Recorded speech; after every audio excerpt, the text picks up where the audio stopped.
Les élections en République démocratique du Congo, plus particulièrement dans notre chère ville, la ville de Goma, ici en province du Nord Kivu. Comme vous le savez, ça bouge. Ça bouge de gauche, ça bouge à droite. Un rendez-vous tant attendu. Madame, Monsieur, bienvenue à ce nouveau numéro d'entretien. Espoir Ngaluki. C'est non, ça vous dit certainement quelque chose. Aujourd'hui, candidat à la députation nationale pour le compte du parti politique Cher Amuse Katumbi, Ensemble pour la République. Auparavant, militant de la Lucha. Quel avenir pour ces jeunes de Goma, pour ces militants acharnés de la Lucha, pour cette figure emblématique de ces grands mouvements citoyens, ex-militants de ces partis désormais. Espoir, bonjour. Bonjour Benjamin, comment vas-tu? Ça va, moi ça va très bien, toi ça va également? Ben, ça va mieux. Deuxième rendez-vous avec moi sur ce plateau. Avant, c'était pas ici, c'était ailleurs, mais c'était le même cadre, le même entretien. Quelles sont vos premières impressions? Ben, je trouve que tu as grandi. C'était longtemps et c'est très bon cadre, c'est très beau.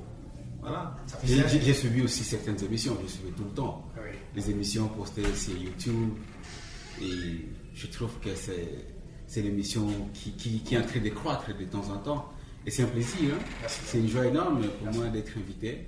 Je crois que je n'hésiterai pas d'être invité pour la 100e fois. Pour nous, ça fait plaisir lorsque de grandes personnes, de grandes figures de la province comme Espoir Ngaluki, lorsque nos mérites sont reconnus par des gens comme vous.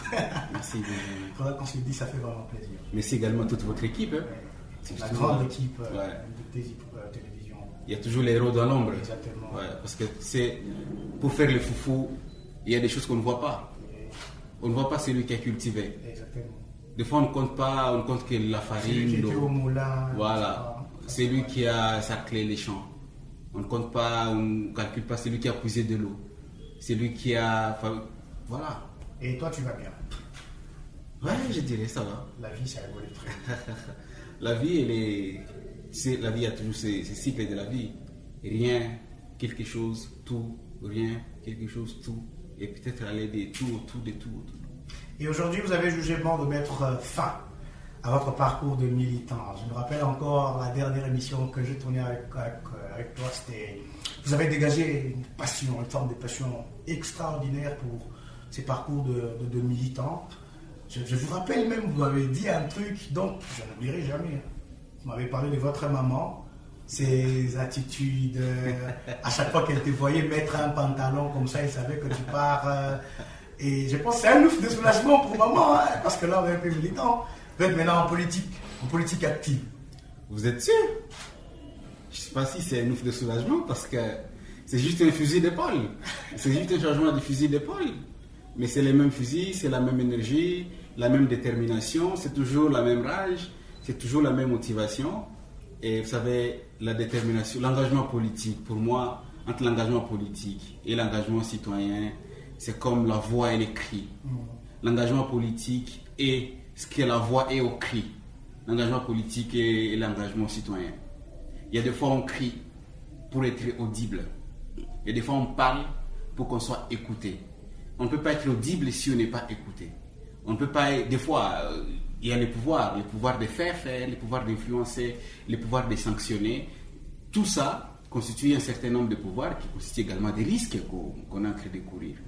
Et l'engagement politique, c'est pour décider, pour sanctionner et en même temps pour influencer, parce que les pouvoirs qu'on a dans l'engagement citoyen, c'est les pouvoirs d'influencer. Alors aujourd'hui, vous êtes dans la politique active, vous avez mis fin à votre parcours de militant au sein de la Lucha. N'est-ce pas que c'est pour, comme vous l'avez dit, c'est pour décider, influencer, impacter? En fait, la Lucha, l'engagement de la Lucha coule dans mes veines. Donc il n'y a rien qui pourra mettre fin à ça, sauf si je trahissais les idéaux, les valeurs pour lesquelles nous nous sommes battus, pour lesquelles nous avons pris des risques. De la Lucha. Non, je ne peux plus engager la Lucha. Je ne peux plus parler au nom de la Lucha. Je ne peux plus engager la Lucha. Mais les mêmes valeurs doivent toujours continuer à me caractériser. Parce que je ne peux pas dire que j'étais dans la Lucha comme un tremplin. Non. Je vais juste continuer les mêmes combats. Et s'il y avait même la possibilité que je prenne la Lucha comme un parti politique, s'il y avait moyen que je prenne la Lucha comme premier suppléant, je les prendrai. Et la Lucha continuera à être mon premier conseiller. Ça, j'adore. Hein. Parce que la lucha, en fait, il y a beaucoup de personnes qui ne connaissent pas qu'est-ce que la lucha représente. La lucha représente l'ensemble de ces personnes qui sont épris, qui aiment le Congo, qui sont passionnés par le Congo et qui se disent je ne veux pas être partisan de quelqu'un. Parce que les problèmes du Congo, ce ne sont pas les individus. Les problèmes du Congo, c'est un système qui a c'est comme un arbre. Hein. Il y a les racines, il y a les troncs, il y a les feuilles, les fruits, les fleurs. Et les racines, c'est nous, la population congolaise. Les troncs, c'est l'ensemble de la gouvernance. Et les feuilles, c'est ce qu'on voit, les manques d'eau, les manques d'électricité, les tracasseries et tout. Et pour la lucha, c'est de dire, nous devons changer l'ensemble de ces systèmes. Et voilà. On peut être dans la lucha, on peut avoir l'esprit lucha sans descendre dans la rue. Vous, avec votre microphone, vous, avec votre passion, il y a d'autres, ce sont des journalistes, il y a les artistes, il y a les écrivains, il y a les enseignants, il y a tout le monde. Chacun doit juste se dire quelle est ma part au gâteau. Qu'est-ce que je dois faire pour constituer les gâteaux? Qu'est-ce que je dois faire pour faire les foufous? Est-ce que je vais jouer le rôle de la farine? Je vais jouer le rôle de l'eau, du feu, du cultivateur, de la casserole. Parce que si un de ces éléments manque, on ne peut pas avoir le foufou. Alors, vous étiez militant. La lucha est classée parmi les mouvements de la société civile, on peut le dire comme cela. Depuis quand, vous, Espoir Ngalukiye, vous vous êtes senti plutôt politique à l'intérieur de vous? C'est pas tout le monde qui a le sang politique, hein. Vous le savez autant que moi, c'est pas tout le monde qui est destiné à avoir une carrière politique. Vous étiez militant, ça faisait combien de temps qu'à l'intérieur de vous, vous vous sentiez plutôt politique pour prendre cette décision? La vague qui est en moi, c'est pas une vague politique, c'est une vague patriotique. Mais je ne me suis pas... Attendez.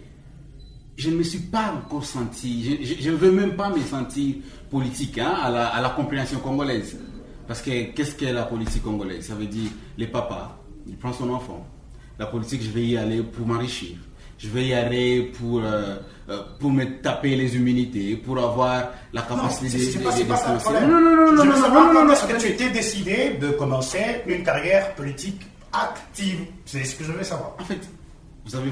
là c'est une autre question. Non, j'ai répondu à la question. J'ai reformulé ma question. Ah, ok. En fait, la question que vous aviez posée, pour moi, je crois qu'elle est fondamentale. Et c'est la bonne question au lieu de la deuxième. Oui. Pourquoi? Allez-y. Parce que beaucoup de personnes pensent que faire la politique, il faut le faire avec les modèles qu'on a actuellement, la classe politique qui est là. Donc quand on voit les gens comme le Bitakwira, tu vois, c'est ces gens de personnes...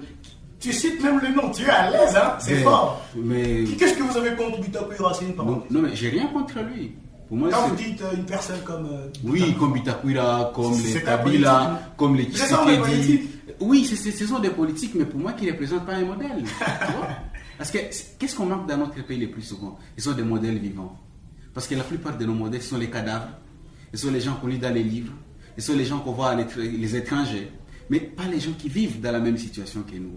Et la politique actuelle de notre pays a besoin de personnes qui vont amener un nouveau vent. Si la politique de notre pays, c'est l'enfer, je préfère y entrer pour faire mon petit paradis dedans. Et ce petit paradis, ce n'est pas moi, individu, c'est l'ensemble des personnes qui incarnent les mêmes valeurs, les mêmes idéaux que moi. Et nous disons, nous faisons tout pour ne pas être phagocytés par ce système qui a échoué. Parce qu'on ne doit pas continuer à récompenser l'échec. Non. Est-ce que, vous savez, ma mère, quand elle te dit tu es politicien, ça veut dire tu es menteur. Tu comprends? C'est l'image. Voilà. Et c'est pourquoi je dis, moi, je ne veux pas me sentir politicien. Je vais continuer à me sentir patriote, nationaliste, celui qui est prêt à tout pour défendre notre pays. La défense de ce pays et consort est ce que vous avez choisi. Je le dis ici, peut-être que certaines personnes ne le savent pas, vous avez été aligné sur la liste de candidats députés nationaux pour le compte du parti Ensemble pour la République. Ouais. Et vous avez choisi de faire cette lutte auprès de Moïse Katumbi Tchaboué. Qu'est-ce qu'il représente déjà pour vous? En fait, je vais répondre à cette question. Mais il y a une reproche que j'aime bien toujours donner à la plupart des grandes personnes, à la plupart des journalistes même à l'opinion. Parce qu'on a tendance à créer des petits dieux, on a tendance à créer des autorités morales, on doit toujours s'incliner devant ces gens. on ne parle pas des personnalités morales. On parle que des individus. Oh, tu es là à cause de tel, tu es là à cause de tel. Et pour moi je trouve que c'est un danger. C'est un danger pourquoi? Parce qu'une fois la personne mourait, ça veut dire on va laisser. Moïse Katumbi, il représente quoi pour vous? Ben pour moi, Moïse Katumbi représente un patriote, une personnalité qui est pragmatique dans notre pays, une personnalité qui aime le Congo, qui aime les Congolais. Au vu de sa carrière, son parcours, parce qu'il a déjà eu à gouverner une très grande province, on parle du grand Katanga à l'époque, avant qu'il ne devienne opposant en 2016. Est-ce que, lorsque vous regardez le parcours de Moïse Katumbi, ancien membre de l'Union sacrée, ancien bras droit du président de la République, Félix Tshisekedi Tshilombo, vous êtes fier de son mentorat? Est-ce qu'on peut parler de Moïse Katumbi comme votre mentor politique? Vous accepterez cela? Quand on dit que l'espoir est en train de marcher sur les traces de Moïse Katumbi. Quand on dit mentor, c'est le mentorat. C'est pas une source, c'est pas seulement une source d'inspiration. Ça veut dire on a eu des séances de mentorat avec la personne. J'ai jamais eu des séances de mentorat avec un acteur politique. Non, au vu de son parcours. Non, en fait, changez la question. Non. Le parcours ne peut pas mentorer. Le parcours peut vous inspirer. Mais le parcours ne peut pas mentorer. Le mentorat ne se fait pas sur base des imaginations des personnes qui n'existent pas. Le mentorat, c'est avec des questions. Tu poses une question, la personne te donne des réponses. Voilà, et c'est ça les mentors. On le dit bien en anglais, des mentorship. On reformule. La carrière de Moïse Katumbi vous inspire? Oui, moi il m'inspire. Politiquement, c'est pourquoi je dis que c'est quelqu'un de pragmatique. Un ancien membre de l'Union sacrée, bras droit de Félix Tshisekedi vous inspire quand même. Bras droit, ça veut dire beaucoup de choses. Hein. Bras droit, ça commence à quand? Parce qu'il ne faut pas parler... Non, c'est son frère. Non, attendez. C'est comme ça que Katumbi appelle Tshisekedi mon frère. Oui, Tshisekedi appelé Kagame mon frère. Voilà. Et je pense que vous n'êtes pas un journaliste événementiel qui se limite seulement à la question qui, quoi, quand, où. Vous êtes un journaliste professionnel qui pose la question comment et pourquoi. Et c'est ça la grande question. Ce sont là les deux grandes questions que beaucoup de personnes ne veulent pas poser. Pourquoi? Parce que... Non. Mais comment n'a jamais été plus important que le pourquoi? Voilà, j'ai dit les deux. Hein, parce que les journalistes événementiels ne posent pas ces deux questions.